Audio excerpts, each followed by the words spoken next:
l'eau du robinet dans certains quartiers de Daloa inquiète la population. La SODECI et l'Office national de l'eau potable rassurent. Le pagne entre désormais dans la fabrication des accessoires féminins, une trouvaille qui séduit. Et puis le paludisme tue plus d'1 million de personnes par an dans le monde. L'OMS fait de nouvelles préconisations pour lutter contre la pandémie. Madame, Monsieur, bonjour, bienvenue dans le 12h30. À Daloa, la couleur de l'eau du robinet et le dépôt de débris inquiètent la population. Dans plusieurs quartiers de la cité des Antilopes, les habitants préfèrent utiliser l'eau du puits. La SODECI et l'Office national de l'eau potable, ONEP, reconnaissent que la retenue d'eau de la Lobo, la rivière à partir de laquelle la population est approvisionnée en eau, est certes très chargée, mais traitée avant. Daloa, quartier Baluson. Ange fait sa lessive. À côté, un bébé en train de prendre son bain. Et l'eau utilisée est de couleur rougeâtre. C'est ainsi depuis 3 ans dans la cité des Antilopes. L'eau du robinet inquiète la population. La couleur c'était bien blanc.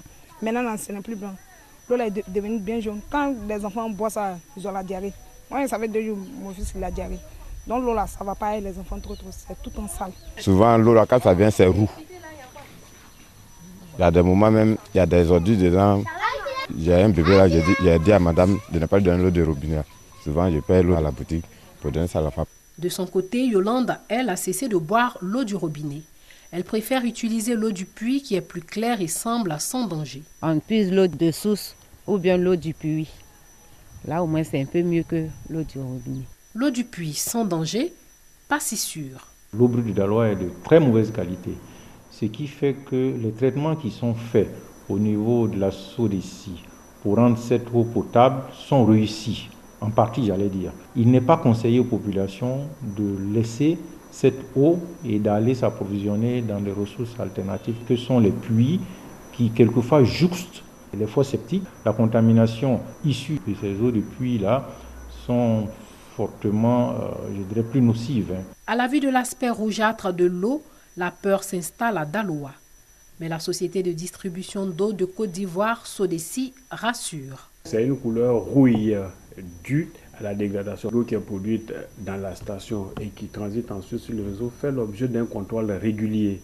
Et ces contrôles réguliers sont faits par la SODECI, mais sont également faits par des laboratoires extérieurs et commis par l'autorité qui nous suivait, c'est-à-dire l'Office national de l'eau potable, l'ONEP. L'eau qui est distribuée à Daloa est de bonne qualité, elle est bactériologiquement saine et on peut la consommer. C'est un affluent du fleuve Sassandra que la SODECI utilise pour approvisionner la cité des Antilopes. La retenue d'eau de la Lobo à 22 km de Daloa. Cette eau de surface est très chargée en matière organique. C'est l'une des plus chargées en Côte d'Ivoire. Elle est traitée par la SODECI. Quand elle subit les étapes du traitement, à savoir l'oxydation, la coagulation et la flocculation, ainsi que la décantation. Par la suite, on a aussi la filtration. Elle répond aux normes de l'OMS. Donc nous arrivions à amener la couleur qui tourne autour de 300, voire 400 même, à l'intervalle de 12, 10 et 8. Après l'étape de la Lobo, c'est au tour de la station de traitement d'éliminer les matières indésirables de l'eau avec ses produits, chaux, sulfate d'alumine, entre autres. Cette eau est enfin acheminée vers le château d'eau où elle est encore traitée avant d'approvisionner les foyers. Mais toutes ces précautions et mesures d'assainissement semblent insuffisantes. La vétusté des tuyauteries est pointée du doigt, un mécanisme qui date des années 70. Ce qui favorise le dépôt de débris dans l'eau. Nos branchements sont réalisés en PVC.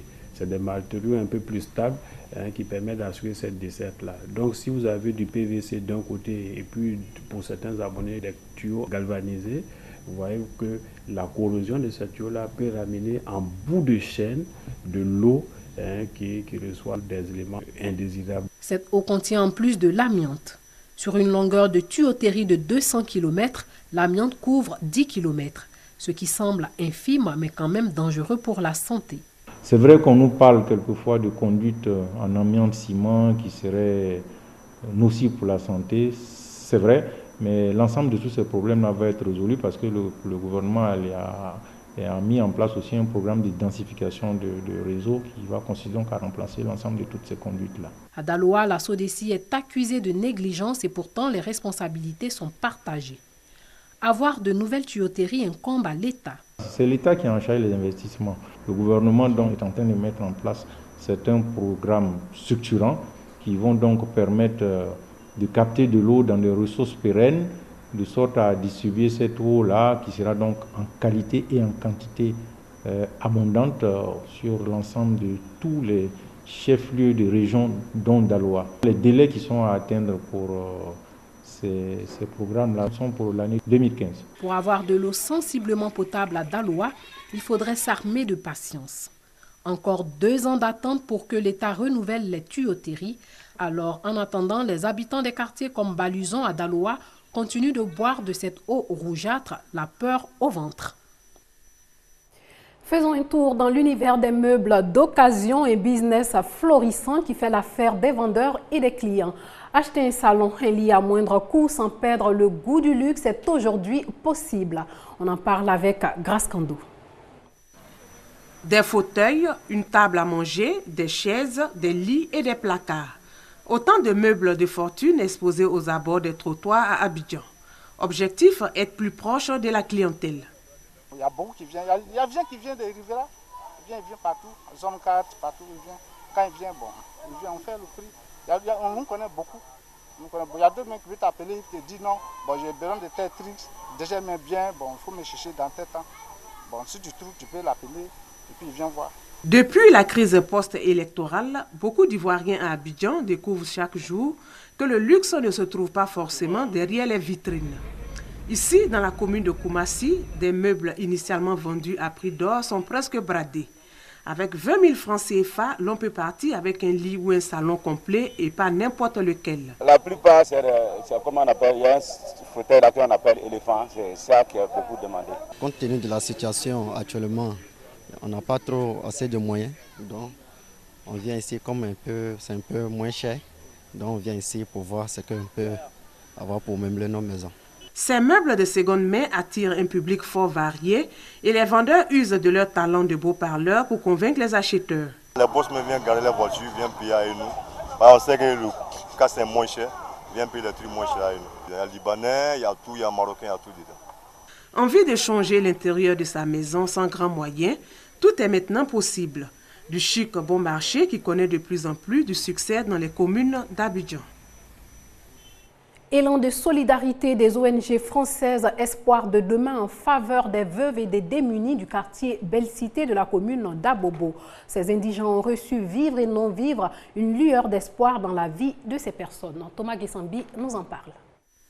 Il y a une espèce de honte d'être heureux à la vue de certaines misères. Une conviction profonde de l'ONG française Espoir de demain, section Afrique. Et cette conviction, l'organisation veut la semer dans les esprits et dans les cœurs à travers les actions qu'elle mène. Cette fois en compagnie de partenaires françaises de l'organisation Jumelage Avron-Lakota, il a été question de rendre visite aux veuves, orphelins et démunis d'Abobo-BC, entendez Abobo-Belle-Cité. Avec peu de vivres composés de riz, de l'huile, de l'oignon et de la pâte alimentaire, certainement tout juste pour un repas journalier à une famille, Marie Béton et leur équipe ont pu arracher le sourire là où il n'en existait peut-être pas. Les chefs de communauté, les guides religieux du quartier, témoins de cette action de solidarité et d'amour, ont su traduire à l'occasion la reconnaissance des bénéficiaires.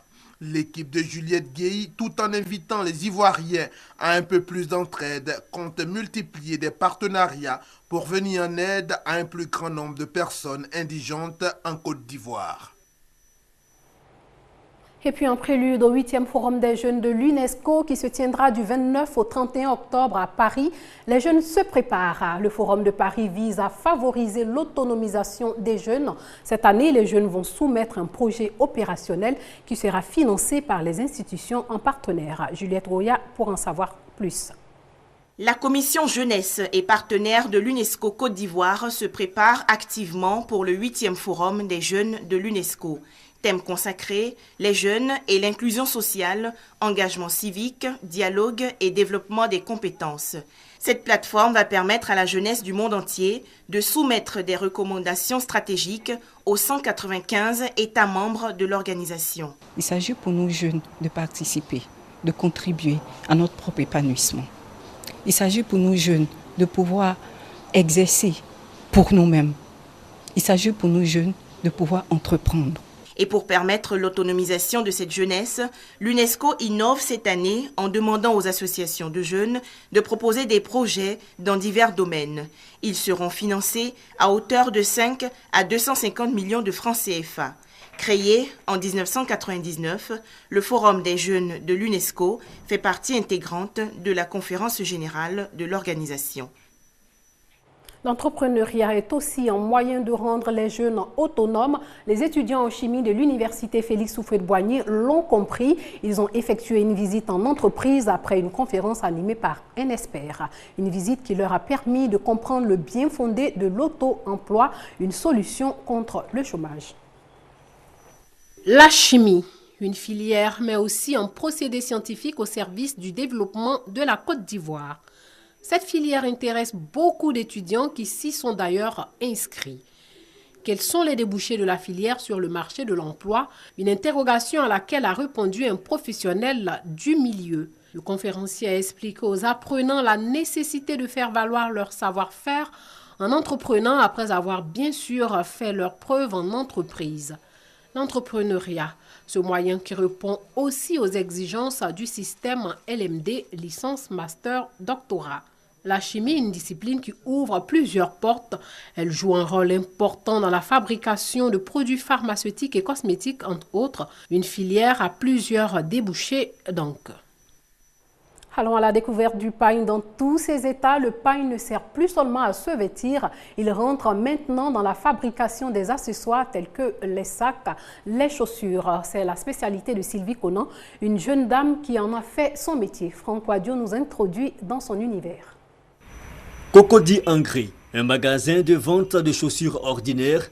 Pas tant que ça. L'endroit sert ce matin de laboratoire pour la conception d'accessoires bien particuliers, essentiellement revêtus de pagne. L'idée est de cette jeune dame, Sylvie Conan, un amour pour le pagne qui date de l'enfance. J'ai commencé avec un pagne, déjà à faire une petite jupe. Et puis j'ai trouvé ça c'était intéressant. J'ai dit, mais en plus de ça, est-ce qu'il y a une possibilité de faire peut-être des petits trucs pour ajouter, c'est-à-dire peut-être une boucle d'oreille ou bien des bracelets et consorts.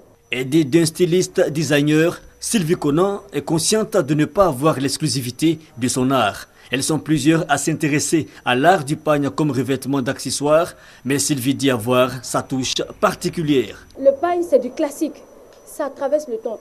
L'Africain peut porter, l'Ivoirien peut porter, les Occidentaux peuvent porter. Donc c'est quelque chose qui marque son temps et les accessoires. Tout le monde aime l'accessoire. Mon rôle, c'est de faire le patron. Le patron, c'est le découpage sur forme, sur mesure que je fais. Et ensuite, en fonction de ça, nous analysons ce qu'il y a et nous commençons le travail. Des chaussures et autres sacs et même des tenues, tout en pagne, ce n'est pas pour déplaire aux femmes. C'est magnifique ce qu'elle fait, c'est merveilleux, c'est joli. C'est très intéressant quand tu vois les accessoires, vraiment. Ça fait beaucoup africain. Ici, le pagne est donc dans tous ses états. L'objectif de la jeune créatrice, retour aux sources des valeurs vestimentaires et esthétiques colorées, de quoi ravir le regard. Second tour calme à la présidentielle au Mali avec une participation plus faible en raison de violentes pluies, mais aussi du sentiment que le vote était joué d'avance pour Ibrahim Boubacar Keïta. Présenté devant les bureaux de... Un vaccin contre le paludisme, ce n'est pas bien loin. En attendant ce remède qui va sauver des millions d'enfants et de femmes dans le monde, l'OMS préconise l'utilisation de la combinaison de molécules, une nouvelle stratégie thérapeutique qui améliore la prise en charge des malades atteints de paludisme et retarde l'émergence des souches résistantes. C'est sur ces images que s'achève ce journal. Merci de l'avoir suivi et portez-vous bien.